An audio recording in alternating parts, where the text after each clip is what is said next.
All right, you guys, so this is part 2 of the lecture, and here we have infinitives, and an infinitive is a verbal consisting of the word to plus a verb. So remember, to eat, to drink, to play, to do whatever, in its simplest stem form, right? So it's not a conjugated form of the verb.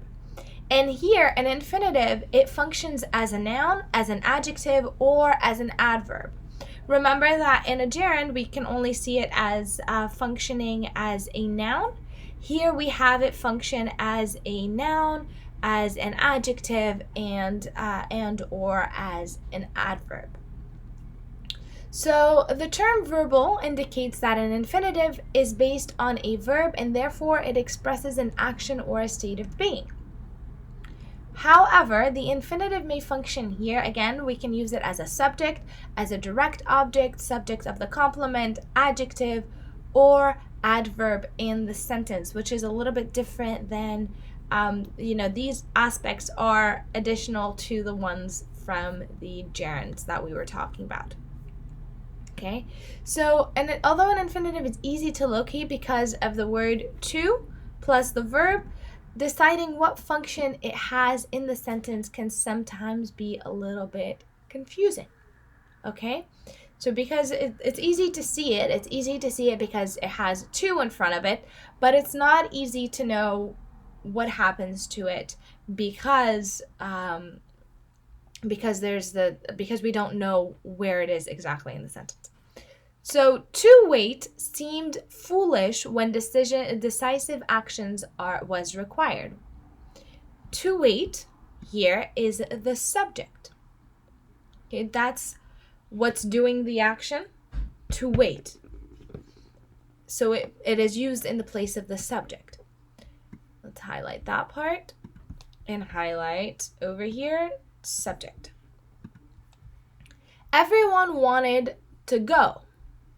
So what's being done to, or what's the action being done to, is the to go, right? So it's the direct object.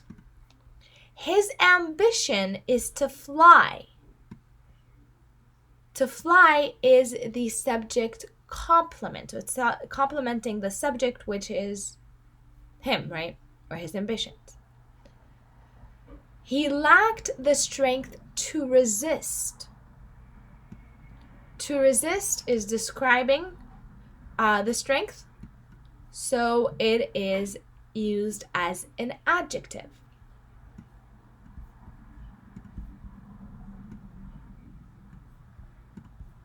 We must study to learn.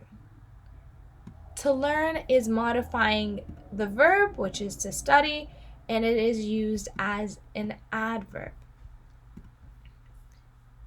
So you want to be sure not to confuse an infinitive, which is a verbal consisting of to plus a verb, with a prepositional phrase beginning with to.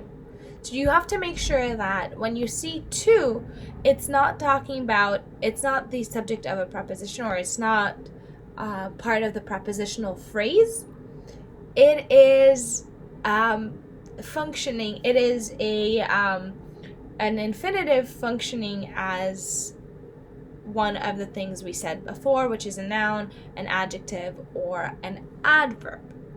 For example, we can see as an infinitive to fly, to draw, to become, to enter, to stand, to catch, to belong, to dance, to play, to sing.